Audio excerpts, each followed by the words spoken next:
Good morning. Today we'll talk about prosocial and antisocial behaviors. Prosocial behavior is any behavior that has a positive impact on other people. But why do we behave in a prosocial manner? One possible explanation is interpersonal attraction. Interpersonal attraction is the affinity to another person and is the basis for most voluntary social relationships. So even though you hear the word attraction, that doesn't necessarily mean romantic attraction. Sometimes you just might be interpersonally attracted to be somebody's friend. And there are four elements that can contribute to one's interpersonal attraction. First is familiarity. We are attracted to people with whom we are familiar. So might be more attracted to people who are neighbors because we might be more familiar with them, as well as because they might be physically proximal to us compared to other people who might be our neighbors but living further away from us. Similarity, we are attracted to people with similar interests. Kind of makes sense. You're more likely to have something in common and talk with that person if you have similar interests. Physical attractiveness, if you remember from one of the previous lectures, we talked about the halo effect. So if somebody is more physically attractive, you might attribute more positive characteristics to them and to their personality, which might increase your interpersonal attraction towards them. And reciprocity, so people responding to each other. So it's not just you inputting all that effort and you're trying to be friends with that person. They need to reciprocate to a degree with the same desire to be friends or partners or something of that matter for the interpersonal attraction to actually occur and be strengthened. Once the initial contact has been made, it is time to get to know each other. This is done via the process of self-disclosure. The self-disclosure is the process of revealing private thoughts, feelings, and one's personal history to others. And self-disclosure should be done moderately.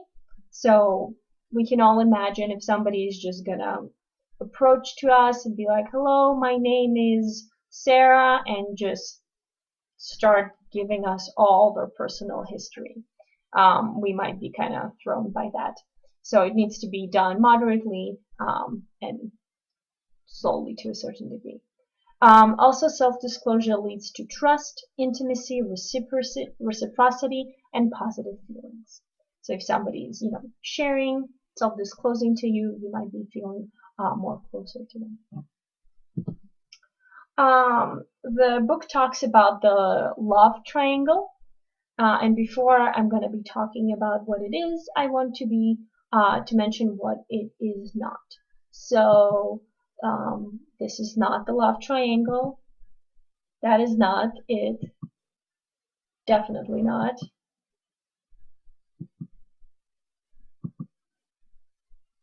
Alright. So the love triangle is there are different forms of love that can arise from different combinations of three basic components: intimacy, commitment, and passion. So intimacy is feelings of connectedness and affection for another person. Passion is deep emotional and or sexual feelings for another person, whereas commitment is the determination to stay in a long-term relationship with another person. And for example, if you have intimacy and passion, but you're lacking on the commitment, you might still have love. It would be romantic love. Or for example, if you have intimacy and commitment, but you don't have passion, it would be considered companionate love. Helping others is also a big part of prosocial behavior. The bystander effect is the unwillingness of bystanders to offer help during emergencies or to become involved in others' problems. The biggest example for the bystander effect is, imagine there's a car on the side of the road. It had some sort of problem, blew a tire, ran out of gas, or something like that. There is more likelihood of somebody to help them to the car if it's on a quiet road where there aren't a lot of cars. Why? Because there aren't a lot of people bypassing that car. So if somebody is seeing that, they might assume the responsibility to help them. They understand that if they're not going to help them, who knows when is the next car is going to pass. However, if you see a car on I-10, for example, going to school or something like that, there's a lot of cars passing, right? But nobody, the individuals are less likely to stop because why should they help? Somebody else is going to help them. So the likelihood of somebody actually helping is when there's no diffusion of responsibility. So the person assumes responsibility to help. The rewards of helping outweigh the costs. So for example, you helping and stopping somebody to help them is not too costly for you. So it doesn't put you in danger, for example. The potential helper feels empathetic arousal. So they're feeling empathetic emotions and they're more likely to help. And the potential helper is in a state of heightened arousal. And I know we all associate potentially the word arousal with sexual arousal, but it is not the case. Arousal can refer to any heightened emotion. Antisocial behavior is any behavior that has a negative impact on other people. So aggression is an excellent example of antisocial behavior. And aggression is any action carried out with the intention of harming another person. So an example of aggression might be bullying, and it can be both verbal, physical, direct, or indirect. But then the question arises, what causes aggression? The book talks about several elements that can cause aggression. First, they talk about instincts. We potentially inherited a killer instinct from our animal ancestors, which can actually lead us to act in an aggressive manner. Others say that it might be biology. So there might some areas, some brain areas are associated with aggression, and you can actually see what areas those are by EEG scans or elements like that. Frustration can lead to aggression.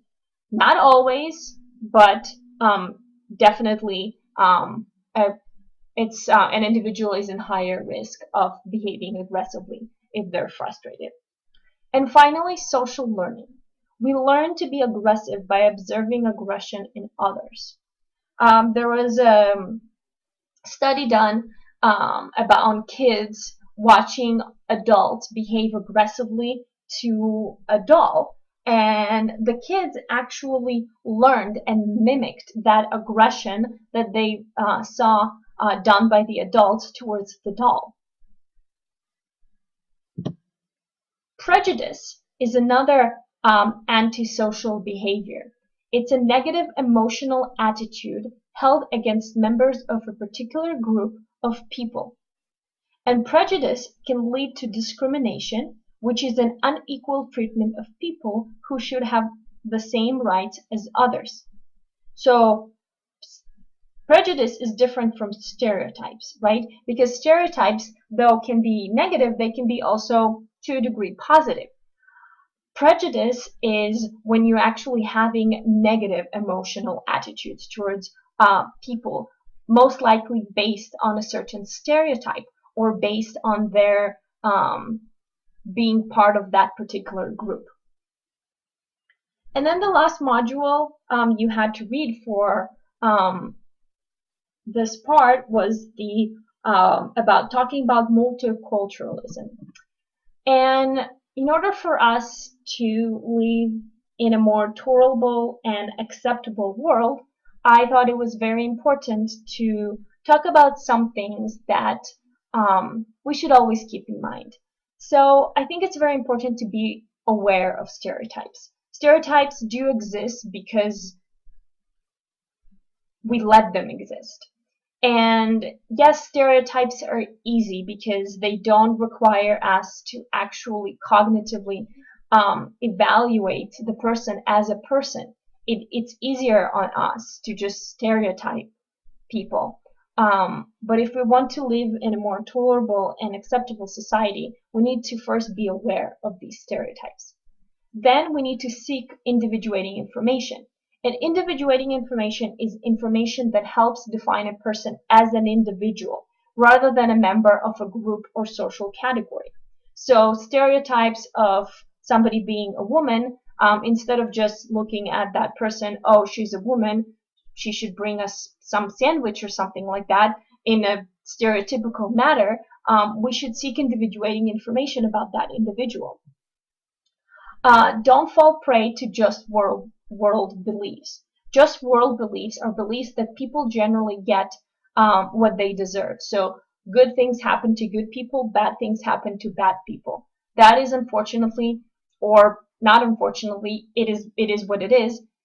Um, it can happen. Bad things can happen to good people, and good things can happen to bad people. So just because you see something bad happening to another individual, don't just immediately assume, oh, they deserved it, or karma has returned, or something like that. Be also aware of self-fulfilling prophecies. Self-fulfilling prophecy is an expectation that promotes people to act in ways that make the expectation come true. So if you believe that you're going to fail that test, you might actually psych yourself out during the test, even though you know the material completely. You might make yourself fail because you almost expect to fail. So it's a self-fulfilling prophecy. Also, a better example might be if you have an expectation that a certain individual would act in a certain way, you might act in a different way towards them because you expect them to behave in a certain manner just because of a certain stereotype. Different doesn't mean necessarily inferior, right? People are all different all over the world, and it doesn't mean anything. Race is actually more social labeling rather than a biological reality. So from the viewpoint on modern genetics, the concept of race has absolutely no meaning. So if you actually trace people's genes biologically, it's almost impossible to tell biologically to what race supposedly any given individual belongs. And then look for commonalities. Remember the similarity element of interpersonal attraction. If you find elements that are similar between you and another person, you actually might be more tolerable to them and more accepting because you see them as more similar to you. All right.